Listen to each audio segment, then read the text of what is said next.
Hello everyone, एक बार फिर से स्वागत है आप सबका मेरे YouTube channel Shakuntala guide classes पे। तो आज हम लेकर आए हैं previous year question paper CCS university का दिसंबर 2025, जिसमें सेमेस्टर 1 में जो बच्चे बीकॉम कर रहे थे उनका कैसा पेपर आया था। आज हम देखने वाले हैं किस सब्जेक्ट का, हमारे बिजनेस ऑर्गेनाइजेशन सब्जेक्ट का। और पेपर कोड यहाँ पर क्या है, एस। आपको यहाँ PQR कोई भी कोड मिल सकता है, लेकिन सब में क्वेश्चन सेम रहते हैं, सिर्फ उनका सीक्वेंस अलग होता है।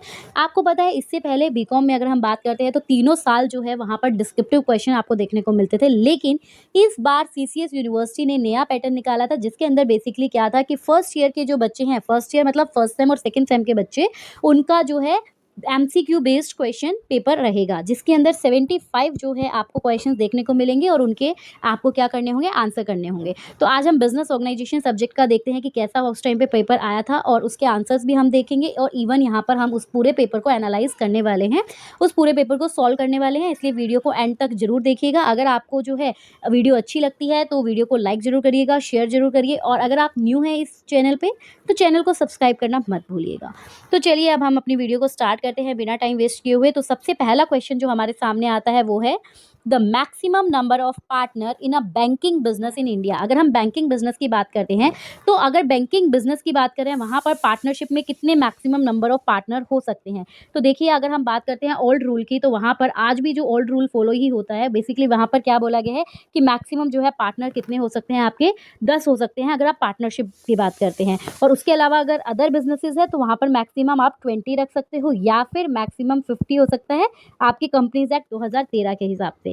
ठीक है, तो बेसिकली इसका आंसर आपका क्या रहेगा, 10 रहेगा। ठीक है, उसके बाद में नेक्स्ट क्वेश्चन हमारे सामने क्या है, नेक्स्ट क्वेश्चन है two friends starts a tailoring business and agree to share profit and loss equally, their relationship is that of. दो फ्रेंड्स मिलकर जो है एक टेलरिंग बिजनेस शुरू करने का सोचते हैं और वो डिसाइड करते हैं कि हम जो भी प्रॉफिट या लॉस होगा उसको इक्वल शेयर करेंगे, तो उनके बीच में कैसा रिलेशनशिप है। तो ऑब्वियसली अगर कोई भी दो पर्सन या दो से ज़्यादा पर्सन मिलकर जो है कोई भी बिजनेस स्टार्ट करते हैं और बेसिकली प्रॉफिट एंड लॉस को शेयर करने का एक अपना कंडीशंस टर्म्स बनाते हैं, क्योंकि यहाँ पर इक्वली भी शेयर कर सकते हैं या फिर वो रेशियो में भी शेयर कर सकते हैं, वो उनकी मर्जी है।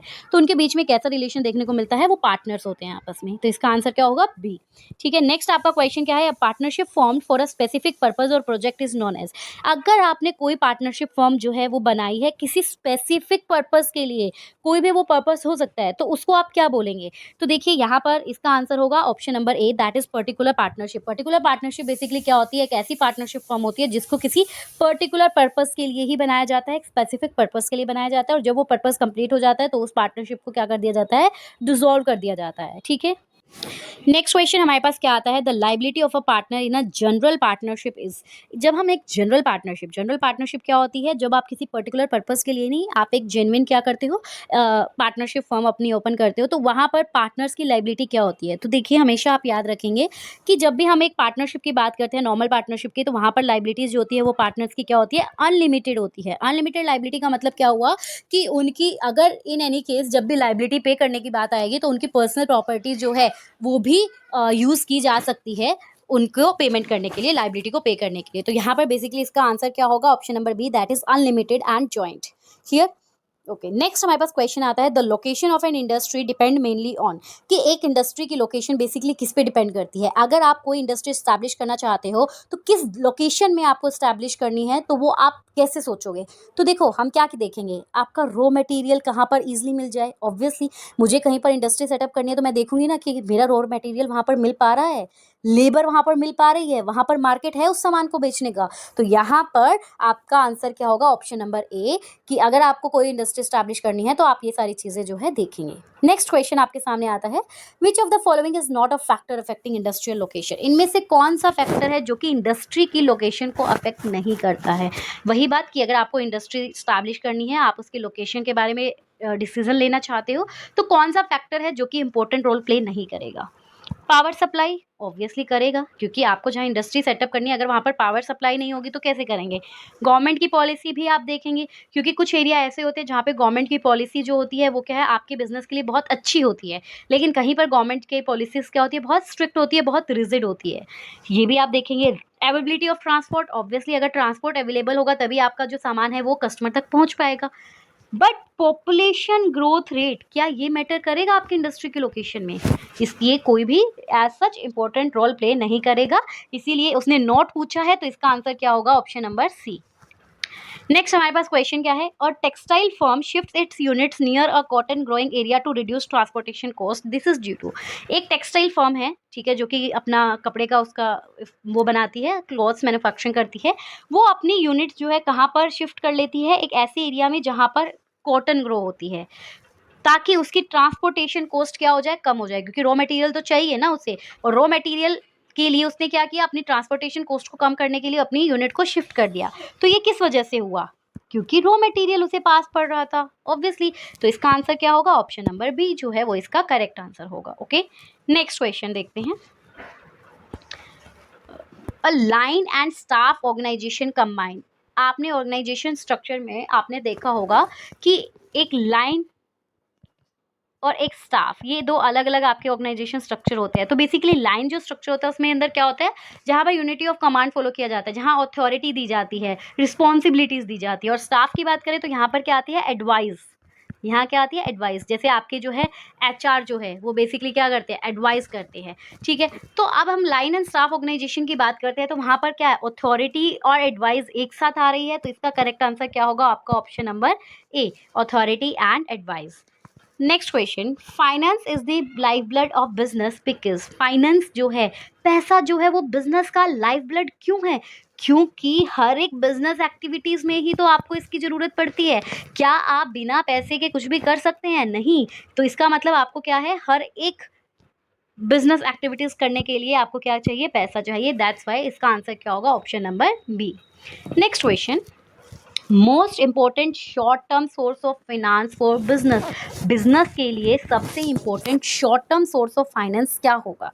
देखिए, दो तरह के सोर्स ऑफ फाइनेंस होते हैं, एक होता है आपका लॉन्ग टर्म और एक होता है आपका शॉर्ट टर्म, ठीक है। तो लॉन्ग टर्म की बात करें, जो लंबे टाइम के लिए हम देखते हैं, जो 1 ईयर से ज़्यादा होता है, जैसे इक्विटी शेयर्स, डिबेंचर्स, बॉन्ड्स, ये सारे आपके long term source of finance है। लेकिन अगर हम बैंक क्रेडिट की बात करते हैं तो ये क्या है? ये आपका short term source of finance है, इसलिए इसका आंसर क्या होगा? Option number C. Next question, retained earnings are, retained earnings जो होती है, रिटेन्ड अर्निंग क्या होती है? वो अर्निंग होती है जो कि बेसिकली बिजनेसेस जो है डिस्ट्रीब्यूट नहीं करते हैं अपने शेयर होल्डर्स को एज अ डिविडेंड। वो क्या करते हैं? उसे अपने पास ही रखते हैं, उसे बोलते हैं रिटेन्ड अर्निंग, उसको बचा के रखते हैं। तो रिटेन्ड अर्निंग बेसिकली क्या होती है? ये ओन्ड कैपिटल होती है। ओन्ड कैपिटल, आपकी रिटेन्ड अर्निंग क्या होती है? ओन्ड कैपिटल होती है, इंटरनल सोर्स होता है क्योंकि ये, तो यहाँ पर उसे ओन्ड कैपिटल बोला गया। नेक्स्ट हमारे पास क्वेश्चन क्या आता है? प्रेफरेंस शेयर होल्डर इंजॉय, देखिए दो तरह के हमारे पास शेयर होल्डर्स होते हैं, equity share holder, preference share holder, even debenture holders भी होते हैं। तो प्रेफरेंस शेयर होल्डर जो है बेसिकली वो क्या क्या बेनिफिट्स इंजॉय करते हैं? एक सेकेंड, यहाँ पर मैं इसको ले लेती हूँ। Voting rights only, fix dividend and priority in repayment, not dividend right, unlimited liabilities. देखिए, प्रेफरेंस शेयर होल्डर और इक्विटी शेयर होल्डर में एक डिफरेंस जो देखने को मिलता है वो क्या? प्रेफरेंस शेयर होल्डर्स वालों को जो है प्रेफरेंस दी जाती है, प्रायोरिटी दी जाती है एज कम्पेयर टू इक्विटी वालों के। तो प्रेफरेंस शेयर वालों को एक फिक्स रेट ऑफ डिविडेंड देते हैं, और साथ ही साथ जब भी रीपेमेंट करने की बारी आती है तो इनको सबसे पहले पेमेंट किया जाता है, इसलिए इसका करेक्ट आंसर क्या होगा? Option number B. Next question हमारे सामने क्या है? Working capital refers to, working capital का मतलब क्या होता है? तो वर्किंग कैपिटल का मतलब क्या होता है? Current assets minus current liability. तो ये होगा आपका option number B. Correct answer इसका क्या है? Option number B.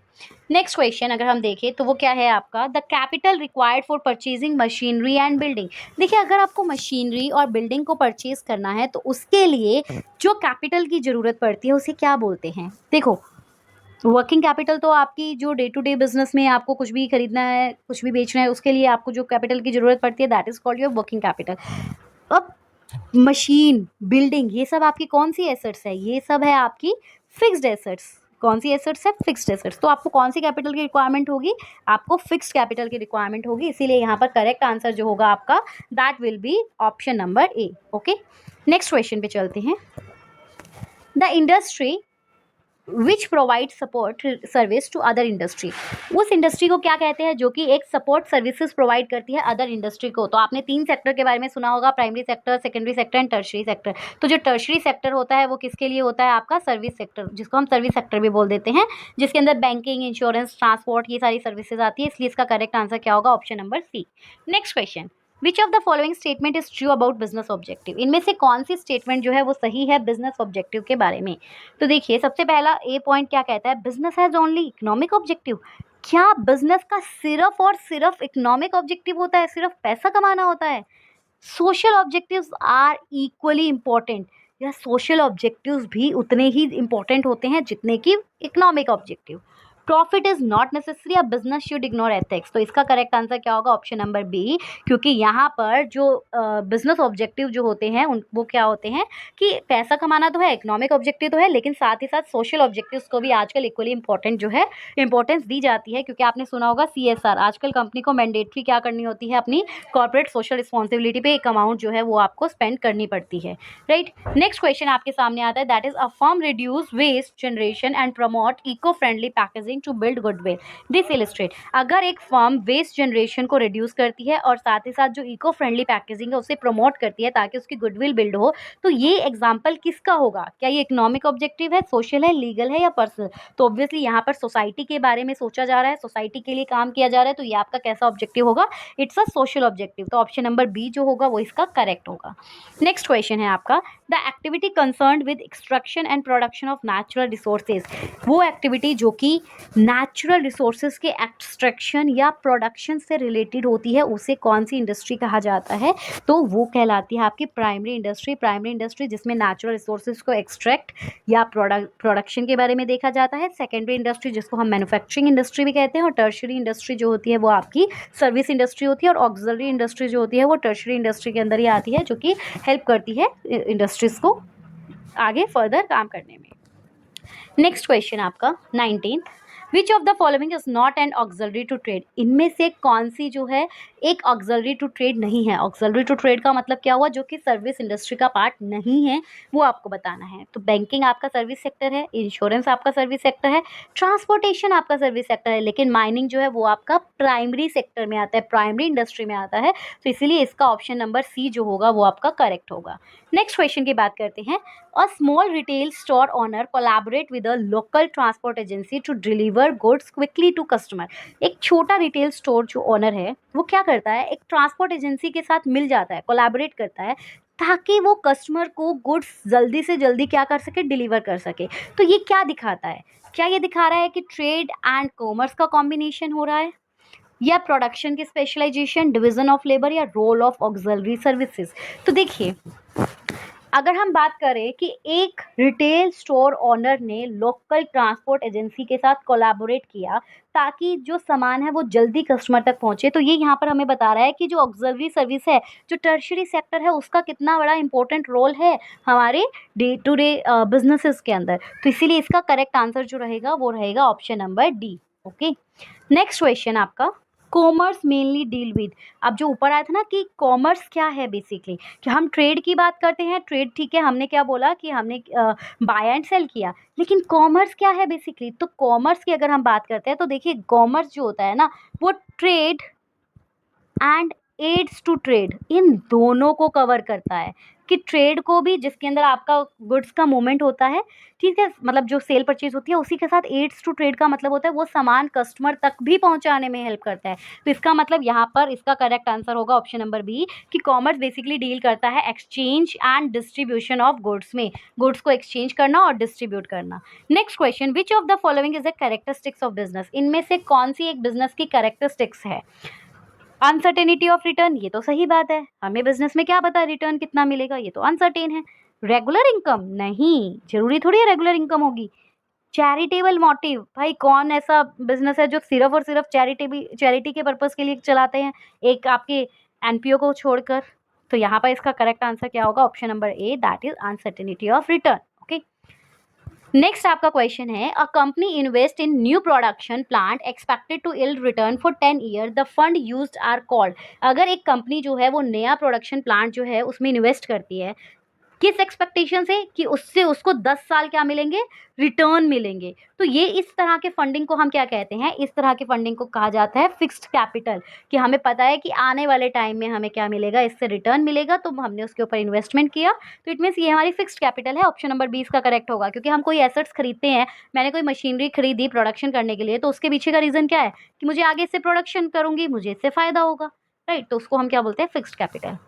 नेक्स्ट आपका क्वेश्चन है, the factor which does not determine fixed capital requirement is. कौन सा ऐसा फैक्टर है जो कि फिक्स्ड कैपिटल रिक्वायरमेंट को जो है डिटरमाइन करने में हेल्प नहीं करता है। तो देखिए, नेचर ऑफ बिजनेस, उससे तो पता चलेगा कि आपको कितनी कैपिटल की ज़रूरत है।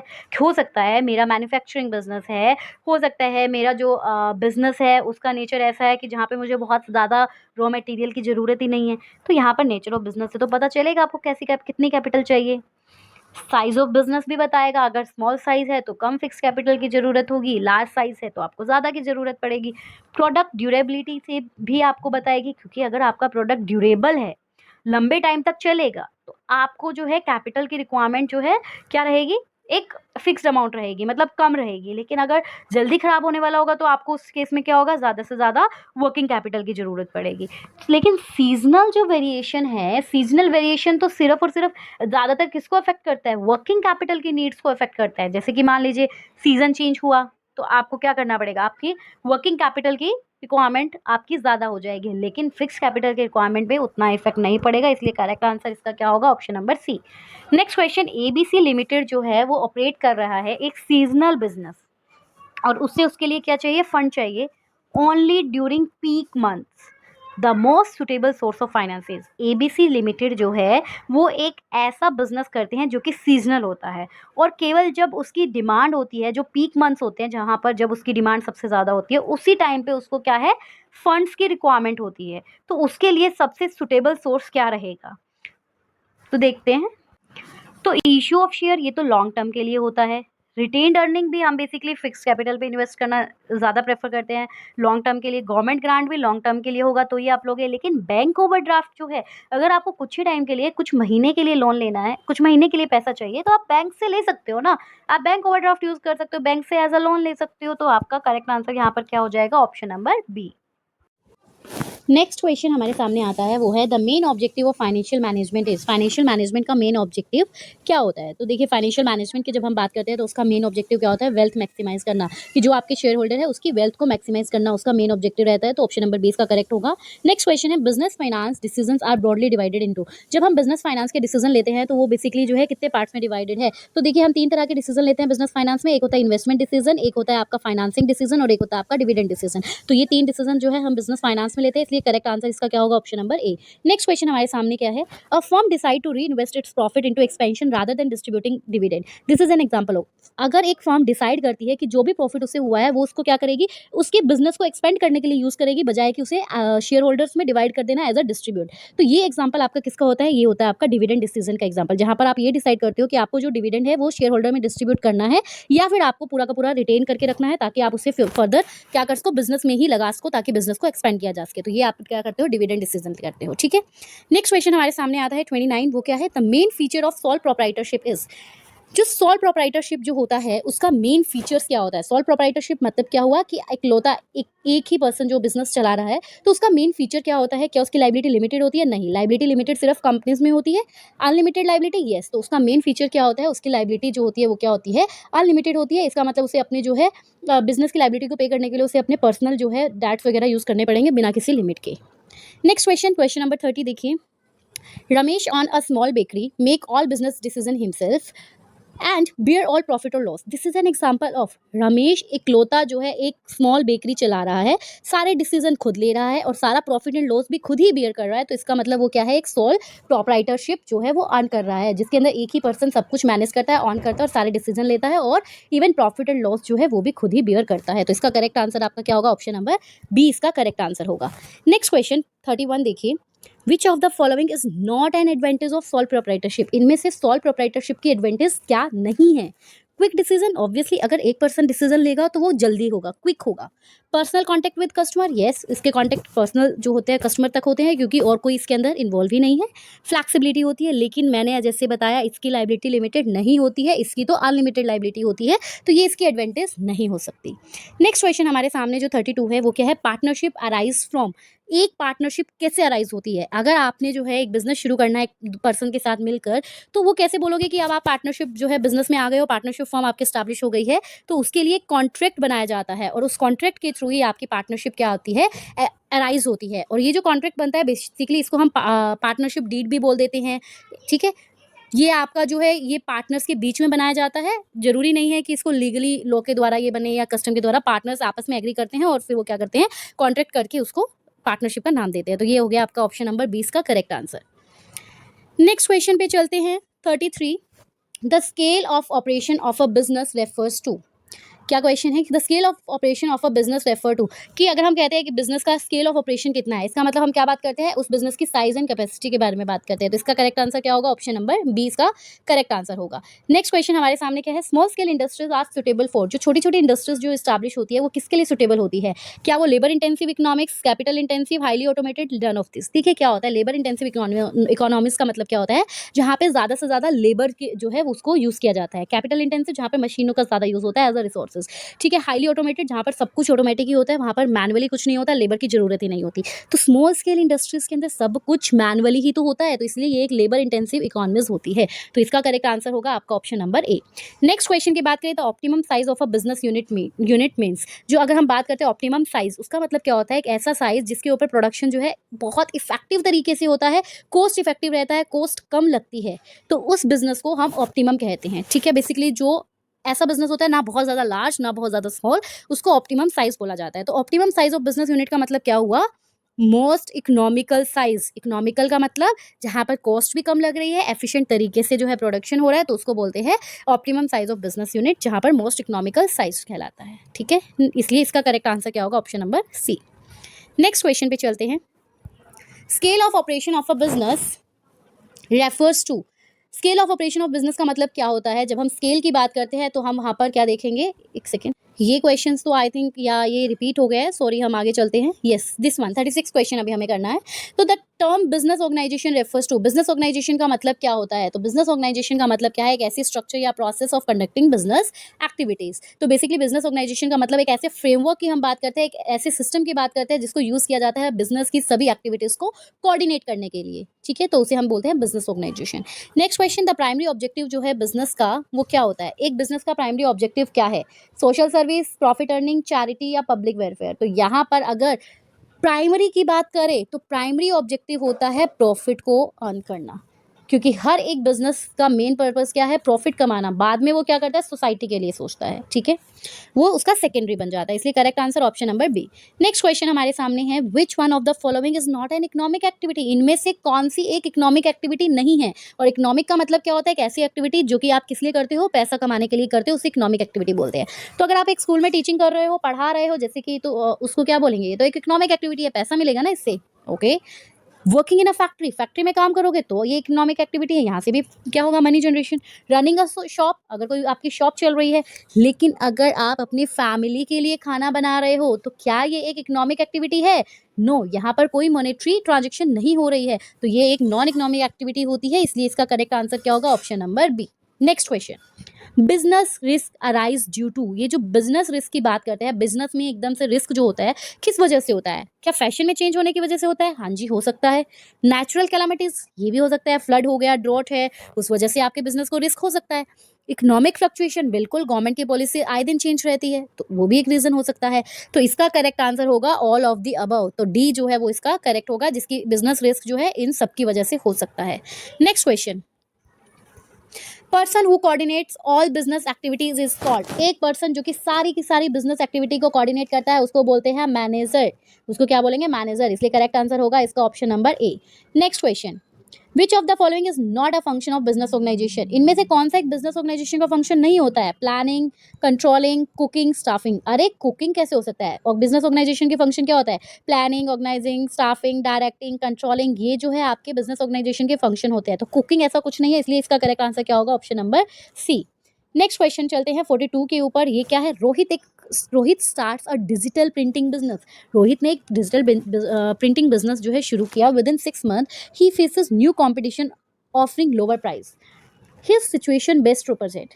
देखिए, उसने एक अपना डिजिटल प्रिंटिंग बिजनेस शुरू किया और 6 महीने के अंदर अंदर उसे बहुत सारे कॉम्पिटिटर्स मिले जो कि लो प्राइस पे क्या कर रहे थे, अपना प्रोडक्ट सेल कर रहे थे, जो कि सेम टू सेम उसके जैसा था। तो हिज सिचुएशन बेस्ट रिप्रेजेंट, तो उसकी ये जो सिचुएशन है वो क्या रिप्रेजेंट करते हैं? जब भी आप कोई नए कॉम्पिटिटर फेस कर रहे हो, लोअर प्राइस फेस कर रहे हो, तो बेसिकली ये एक बिजनेस रिस्क कहलाता है। मार्केट रिस्क जिसे बोल देते हो, बिजनेस रिस्क आप जिसे बोलोगे, तो ये एक बिजनेस रिस्क है। ठीक है, नेक्स्ट आता है नेक्स्ट क्वेश्चन 43 की बात करें। Which one of the following is not a feature of good business organization? इनमें से कौन सा एक गुड बिजनेस ऑर्गेनाइजेशन जो है उसका फीचर नहीं है? क्लियर ऑब्जेक्टिव होना चाहिए, फ्लैक्सिबिलिटी होनी चाहिए, साउंड स्ट्रक्चर होना चाहिए, लेकिन कॉम्प्लेक्सिटी एंड कंफ्यूजन होगा तो बिजनेस कैसे चलेगा? तो इसका करेक्ट आंसर क्या होगा? Option number C. Next question आता है, a business unit organized by one person is known as. अगर एक पर्सन जो है बिजनेस यूनिट को ऑर्गेनाइज करता है तो उसको ऑब्वियसली सोल प्रोप्राइटरशिप बोला जाता है। तो ऑप्शन नंबर सी करेक्ट होगा। Business ethics primarily deal with, जो बिजनेस एथिक्स होते हैं बेसिकली वो सबसे पहले किससे डील करते हैं? Profit maximization? Not at all. Application of moral values in business decision? Yes. जब हम एथिक्स की बात करते हैं तो इसका मतलब हम मॉरल वैल्यूज की बात कर रहे हैं। तो बिजनेस एथिक्स का मतलब क्या हुआ? उन मॉरल वैल्यू को बिजनेस डिसीजंस के अंदर क्या करना? अप्लाई करना। तो इसका करेक्ट आंसर क्या होगा? Option number B. Next question, a company implement fair trade practice, timely payment to supplier and quality products to consumer. This show, एक कंपनी क्या करती है? फेयर ट्रेड प्रैक्टिस इंप्लीमेंट कर रही है, टाइमली सप्लायर को पे कर रही है, क्वालिटी प्रोडक्ट कस्टमर को दे रही है। तो ये क्या दिखाता है? क्या ये दिखाता है बिजनेस करप्शन? नहीं, बिजनेस करप्शन थोड़ी दिखाएगा। क्या प्रॉफिट मैक्सिमाइजेशन स्ट्रेटजी है? नहीं। प्राइस मैनिपुलेशन हो रहा है? नहीं। यहाँ का इसका करेक्ट आंसर क्या होगा? Ethical business conduct. अगर सब कुछ टाइमली कर रहा है, सोसाइटी के बारे में सोच रहा है, कस्टमर का ध्यान रख रहा है, तो इट मीन्स वो क्या कर रहे हैं? आपके एथिकल जो बिजनेस कंडक्ट्स है वो फॉलो करते हैं। Next question, simplest and oldest form of business organization. सबसे सिंपलेस्ट और सबसे पुरानी ऑर्गेनाइजेशन की फॉर्म क्या है? Sole proprietorship. कौन सी है सबसे पुरानी? Sole proprietorship. तो इसका करेक्ट आंसर क्या होगा? Option number B. Clear. Next question, the document which define the relationship between partners is called. एक वो डॉक्यूमेंट जो कि ये दिखाता है पार्टनर्स के रिलेशनशिप के बारे में, तो उसको क्या बोला जाता है? उसको बोला जाता है पार्टनरशिप डीड। अभी हमने बात की, जब भी आप एक पार्टनरशिप फॉर्म जो है बनाते हो तो उसके लिए उससे पहले आप क्या करते हो? एक पार्टनरशिप डीड बनाते हो जिसमें सारा का सारा जो है उसमें मेंशन होता है, लीगल डॉक्यूमेंट होता है बेसिकली, जो कि एक पार्टनर्स के टर्म्स एंड रिलेशनशिप के बारे में बताता है। ठीक है, next question, a partnership firm dissolve after the death of a partner. This show, अगर मान लीजिए किसी एक पार्टनर की डेथ हो गई और उसकी वजह से पार्टनरशिप फर्म डिसॉल्व हो गई, तो ये इससे आपको क्या पता चलता है?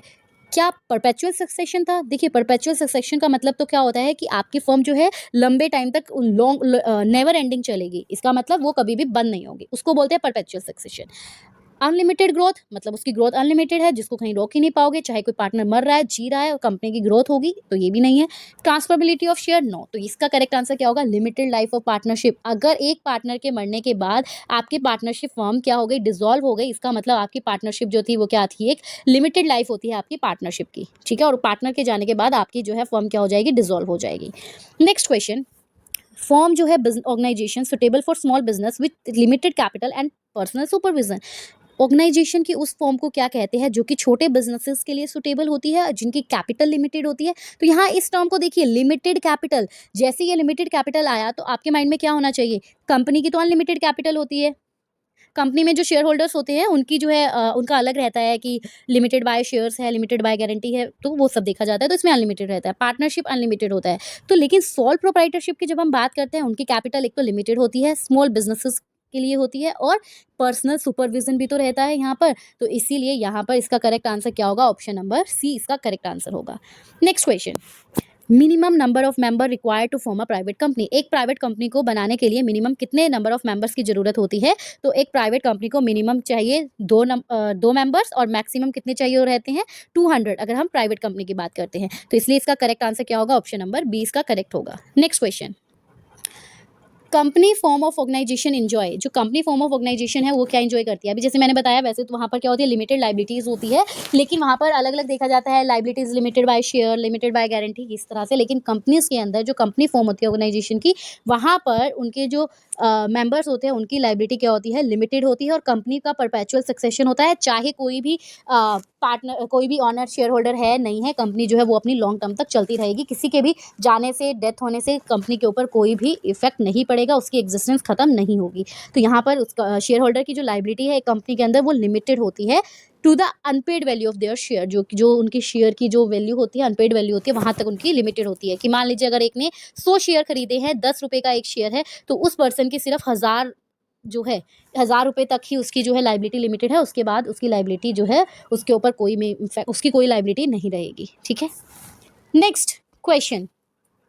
XYZ Limited continue to exist despite the death of one of its director. This feature is known as XYZ Limited जो है वो continue to exist despite the death of one of its director. उसके director की death के बाद भी वो क्या कर रही है, एग्जिस्ट कर रही है, मतलब वो चल रही है, वो बंद नहीं हुई है। तो इस फीचर को क्या कहते हैं, परपेचुअल सक्सेशन। परपेचुअल सक्सेशन मतलब पार्टनर के, मेंबर के डेथ से कोई भी कंपनी के ऊपर इफेक्ट नहीं पड़ेगा, वो चलती रहेगी, तो वो कहलाते हैं परपेचुअल सक्सेशन, मतलब लंबे पूरी लाइफ टाइम जो है वो चलती रहेगी। Then a public company must have at least, public company में कम से कम कितने मेंबर होने चाहिए? पब्लिक कंपनी में मिनिमम 7 मेंबर होते हैं और मैक्सिमम कोई लिमिट नहीं होती है। Next question, the governing document of a company which define is scope of activity is, वो कौन सा डॉक्यूमेंट होता है कंपनी का जो कि उसकी स्कोप ऑफ एक्टिविटीज को डिफाइन करता है? तो उसको बोलते हैं एमओए। क्या बोलते हैं? MOA, memorandum of association. Memorandum of association basically company के ऑब्जेक्ट और स्कोप के बारे में बताता है, जबकि आर्टिकल ऑफ एसोसिएशन उसके रूल्स एंड गाइडलाइंस के बारे में बताता है। ठीक है, नेक्स्ट,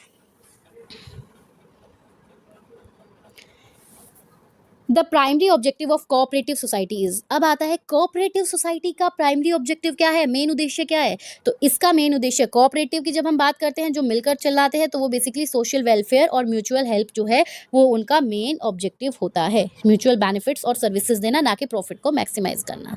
नेक्स्ट क्वेश्चन 57 की बात करेंगे। एक group of farmers pool their resources to buy machinery and share profit equitably, this represent, देखो फार्मर्स का एक ग्रुप था, उन्होंने क्या किया, अपने अपने मतलब रिसोर्सेज को एक साथ इकट्ठा किया, मतलब पैसा उन्होंने सबने मिलकर डाला और उन्होंने एक मशीनरी खरीदी ताकि वो जॉइंटली उनका क्या कर सके, हेल्प करे, और जो भी प्रॉफिट्स होगा वो इक्वली क्या करेंगे, शेयर करेंगे। तो इस तरह के ये जो ग्रुप बन रहा है उसको क्या कहा जाता है? इसको बोला जाता है कोऑपरेटिव सोसाइटी। उसको क्या बोला जाता है? Cooperative society. तो बेसिकली कोऑपरेटिव सोसाइटी क्या होती है? जिसके अंदर ग्रुप ऑफ पर्संस मिलकर क्या करते हैं, सबके म्यूचुअल बेनिफिट्स के लिए कुछ रिसोर्सेज जो है वो पूल करते हैं, और उसके बाद में जो भी उनका प्रॉफिट लॉस होगा वो इक्वली क्या कर लेते हैं, आपस में डिस्ट्रीब्यूट कर लेते हैं। बेसिकली ये सोशल वेलफेयर के लिए किया जाता है, अपना म्यूचुअल बेनिफिट्स देखते हुए।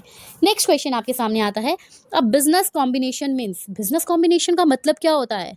बिजनेस कॉम्बिनेशन का मतलब क्या हुआ, अगर बिजनेस यूनिट्स आपस में मर्ज हो जाती है या एक दूसरे को ज्वाइन कर लेती है तो उसको बोलते हैं बिजनेस कॉम्बिनेशन। तो यहाँ पर अमलगामेशन और एसोसिएशन ऑफ बिजनेस यूनिट, जब बिजनेस यूनिट या तो एसोसिएट हो गई, मिल गई, या अमलगामेट हो गई, आपस में एक ने दूसरी को क्या कर लिया, मर्ज कर लिया, टेक ओवर कर लिया, तो वो आपकी बिजनेस कॉम्बिनेशन कहलाती है। इसलिए इसका करेक्ट आंसर क्या होगा? ऑप्शन नंबर बी इसका करेक्ट होगा। Next, main objective of business combination, अब जो ये बिजनेस कॉम्बिनेशन होता है ना, अमलगामेशन होना या बिजनेस यूनिट्स का आपस में मिल जाना, उसका मेन ऑब्जेक्टिव क्या है, उद्देश्य क्या है, ऐसा क्यों होता है? तो उसका उद्देश्य होता है ताकि कंपटीशन को खत्म किया जा सके एंड इकोनॉमीज ऑफ स्केल्स को अचीव किया जा सके। क्योंकि देखो ऑब्वियसली जब दो एक तो अलग अलग थी तो वो आपस की कॉम्पिटिटर्स थी, लेकिन जैसे ही वो एक हुई तो क्या हुआ, कॉम्पिटिशन मार्केट से चला गया, और ज़्यादा से ज़्यादा इकोनॉमीज ऑफ स्केल का मतलब क्या हुआ कि अब लार्ज फर्म बन गई दोनों मिलके, तो इसका बेनिफिट वो क्या कर पाएंगे, उठा पाएगी, तो दोनों को अच्छा प्रॉफिट हो रहा है, इसीलिए इसको बोलते हैं बिजनेस कॉम्बिनेशन। नेक्स्ट क्वेश्चन हमारे सामने आता है, क्वेश्चन नंबर 60, वो क्या है, विच of the following is not a form of combination, इनमें से कौन सा अब कॉम्बिनेशन का कोई फॉर्म नहीं है? तो यहाँ पर है हॉरिजेंटल, वर्टिकल, डायगोनल और सर्कुलर। देखिए हॉरिजेंटल कॉम्बिनेशन मतलब क्या होता है, जब वो सेम लेवल पर होती है तब वो अगर वो आपस में मर्ज कर लेती है, मतलब एक प्रोडक्शन में है दूसरी भी प्रोडक्शन में है, तो आपस में अमलगामेशन हो गया। वर्टिकल मतलब एक क्या हुआ, एक सपोज करिए कार मैन्युफैक्चरिंग कंपनी की हम बात कर रही है, एक जो है वो टायर मैन्युफैक्चर कर रही है और दूसरी जो है वो क्या कर रही है, उसका उसके बाकी के जो पार्ट्स है, कार के जो पार्ट्स है उनको मैन्युफैक्चर कर रही है, बाकी के पार्ट्स टायर को छोड़ के। तो अब इन दोनों ने आपस में अमलगामेट कर लिया, तो उसको बोलते हैं वर्टिकल कॉम्बिनेशन होना। सर्कुलर बेसिकली क्या होगा कि अलग अलग पार्ट्स सब बनाएंगे, तो और एक का जो फिनिश्ड गुड्स होगा वो दूसरे का इनपुट बनेगा, मतलब दूसरे का रॉ मटेरियल बनेगा। अब उसका जो रॉ मटेरियल होगा वो दूसरे का रॉ मटेरियल बना, उसका जो फिनिश्ड होगा वो दूसरे का रॉ मटेरियल। इस तरह से ये सर्कुलर में बनकर सर्कुलर में चलता है और एक प्रोडक्ट बनाते हैं। लेकिन जो डायगोनल कॉम्बिनेशन होता है ऐसा कुछ भी नहीं होता है, तो इसीलिए इसका करेक्ट आंसर क्या होगा, ऑप्शन नंबर सी इसका करेक्ट आंसर होगा। इसके अलावा बाकी सारी जो है वो एक बिजनेस कॉम्बिनेशन की फॉर्म देखने को मिलती है। ठीक है, next question. Two cement companies merged to reduce production cost and strengthen market position. This represent, अब इसने देखो इसको समझाया है अलग से। दो सीमेंट कंपनीज जो है, ठीक है, मान लीजिए एक सीमेंट ए और बी, अंबुजा सीमेंट और जेके मैक्स की बात करते हैं, उन्होंने आपस में मर्ज कर लिया ताकि जो उनकी प्रोडक्शन की कॉस्ट आ रही थी वो रिड्यूस हो सके और मार्केट में उनकी पोजीशन एक स्ट्रेंथन हो सके। अब दोनों ही कंपनी क्या है, सीमेंट में काम कर रही है, तो इसको बोलते हैं हॉरिजेंटल कॉम्बिनेशन। इसको क्या बोलेंगे, हॉरिजेंटल कॉम्बिनेशन, की सेम ही बिजनेस यूनिट्स में थे और वो आपस में मर्ज हो गए। Next, when different stage of the same production process same है दोनों की, लेकिन स्टेजेस अलग अलग है। जैसे मैंने बोला ना कि एक जो है वो सपोज करो कार का जो है सिर्फ और सिर्फ मिरर, उसका इंजन, ये सब मैन्युफैक्चर कर रहा है, एक कार का टायर मैन्युफैक्चर कर रहा है। दोनों जो है प्रोडक्शन कार ही बनाना है ना, लेकिन उसकी स्टेजेस अलग अलग है। तो अगर अलग अलग स्टेजेस जो है सेम प्रोडक्शन प्रोसेस की उनको कंबाइन करते हैं तो उसको बोलते हैं वर्टिकल कॉम्बिनेशन। उसको क्या बोलेंगे, वर्टिकल कॉम्बिनेशन। इसलिए इसका करेक्ट आंसर होगा option number B. Next question, combination of firm engaged in related but different business activities is. अगर मान लीजिए फर्म जो है अलग अलग बिजनेस एक्टिविटी, मतलब आपस में रिलेटेड तो है लेकिन बिजनेस एक्टिविटीज अलग है, तो उसको क्या बोला जाता है। जैसे कि मान लीजिए दो अलग बिल्कुल अनरिलेटेड बिजनेस है, जैसे हमने बात किया एक तो सीमेंट मैन्युफैक्चरिंग है, एक कार मैन्युफैक्चरिंग है। अब ये दोनों आपस में अगर मिल गई, क्या कोई रिलेशन है दोनों का, नहीं है, लेकिन फिर भी अगर वो आपस में ज्वाइन करती है तो उसको क्या बोलते हैं, उसको बोलते हैं लेटरल कॉम्बिनेशन। क्या बोलेंगे उसको, लेटरल कॉम्बिनेशन। ठीक है, देन आता है आपका next question, a merger of textile company with a retail garment chain is an example of. एक टेक्सटाइल कंपनी है, ठीक है, अगर वो रिटेल गारमेंट चेन, अब टेक्सटाइल भी तो क्लॉथ मैन्युफैक्चरिंग की बात कर रहा है, रिटेल गारमेंट चेन भी एक क्लॉथ मैन्युफैक्चरिंग का ही पार्ट है, तो अगर वो आपस में मर्ज करते हैं तो देखो रिटेल वाला तो सबसे लास्ट में आता है, जबकि टेक्सटाइल की जब हम बात करते हैं वो मैन्युफैक्चरिंग में आता है। तो ये आपका किस तरह का कॉम्बिनेशन बनेगा, ये आपका बनेगा वर्टिकल कॉम्बिनेशन। इसलिए ऑप्शन नंबर ए इसका करेक्ट होगा। ठीक है, जब टेक्सटाइल मेकर प्रोडक्शन स्टेज पे है, जबकि गारमेंट रिटेलर की बात करें तो वो डिस्ट्रीब्यूशन स्टेज पे है, तो ये मिलकर बनाएगा vertical combination. Next question 65, ABC limited जो है वो मर्ज करते हैं किससे, रॉ मटेरियल के सप्लायर से, ठीक है, ताकि वो कंसिस्टेंट क्वालिटी एंड सप्लाई उनको मिल सके। तो इस कॉम्बिनेशन को क्या कहेंगे, तो देखो ABC लिमिटेड जो है वो क्या है, प्रोडक्ट बना रही है और उसने किससे मर्ज किया, अपने ही रॉ मटेरियल सप्लायर से।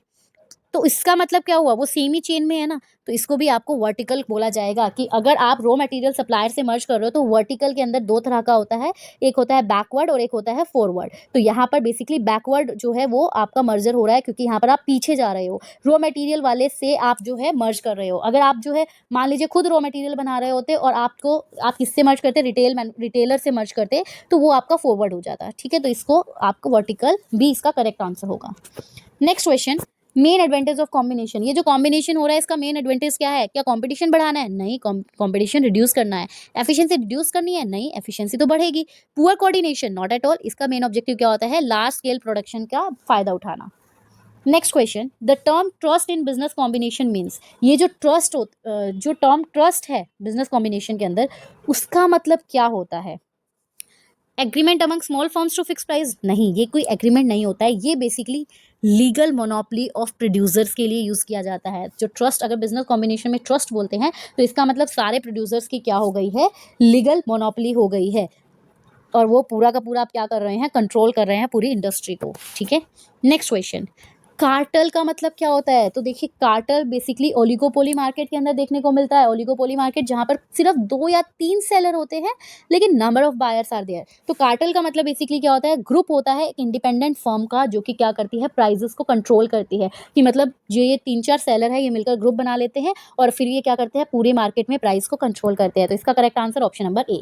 Next question, a holding company is one which. Holding company जो है कौन सी कंपनी होती है जो कि कंट्रोल करती है दूसरी कंपनी को मेजॉरिटी शेयर्स होल्ड करने के। तो इसका करेक्ट आंसर क्या होगा? Option number A. Next question, company X hold 60% of companies Y equity share. Company X जो है वो क्या करती है? 60% कंपनी वाई के इक्विटी शेयर को होल्ड करती है और उसकी पॉलिसीज को डायरेक्ट करती है। तो जो कंपनी एक्स है वो क्या होगी? ऑब्वियसली अगर 50% से ज़्यादा के शेयर्स उसने होल्ड किए हैं तो वो आपकी होल्डिंग कंपनी हो जाती है, और अगर जो दूसरी कंपनी वाई की बात करें वो आपकी कौन सी हो जाएगी? वो सब्सिडरी कंपनी हो जाएगी।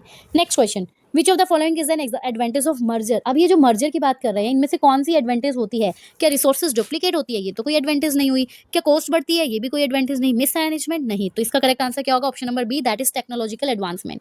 नेक्स्ट क्वेश्चन 72 की बात करें तो 72 क्वेश्चन क्या कहता है? Combination helps in. Combination help करता है किसमें? तो कॉम्बिनेशन, जब आप दो मार्केट मिल जाते हैं तो वो हेल्प करता है बेसिकली मार्केट को स्टेबिलाईज करने में। तो इसका आंसर होगा ऑप्शन नंबर सी। ठीक है, क्योंकि यहाँ पर कट थ्रोट कॉम्पिटिशन जो है वो कम हो जाता है और प्राइजेस स्टेबल हो जाते हैं। Line organization structure is most suitable for. ये जो लाइन ऑर्गेनाइजेशन स्ट्रक्चर की हमने बात की थी जिसके अंदर बेसिकली अथॉरिटी रिस्पॉन्सिबिलिटीज दी जाती है, तो ये आपकी सुटेबल होती है स्मॉल एंटरप्राइज में, जहाँ पर यूनिटी ऑफ कमांड फॉलो होता है कि आपके टॉप मैनेजमेंट ने जो बोला आपको उसको एज इट इज फॉलो करना है। तो ये आपका बेसिकली स्मॉल एंटरप्राइजेस में यूज होता है। तो इसका करेक्ट आंसर होगा option number A. Next question, functional organization is based on. जो फंक्शनल ऑर्गेनाइजेशन है वो किसके ऊपर बेस्ड होता है? तो फंक्शनल ऑर्गेनाइजेशन में क्या होता है? अलग अलग वर्क्स को डिवाइड कर दिया जाता है उनके स्पेशलाइजेशन के अकॉर्डिंग। तो इसलिए इसका करेक्ट आंसर क्या होगा? कि division of work according to their specialization. तो ऑप्शन नंबर ए इसका करेक्ट हो जाएगा। नेक्स्ट, और जो ये फंक्शनल ऑर्गेनाइजेशन है ये आपका FW टेलर का कॉन्सेप्ट है जो कि टास्क स्पेशलाइजेशन के ऊपर बना है।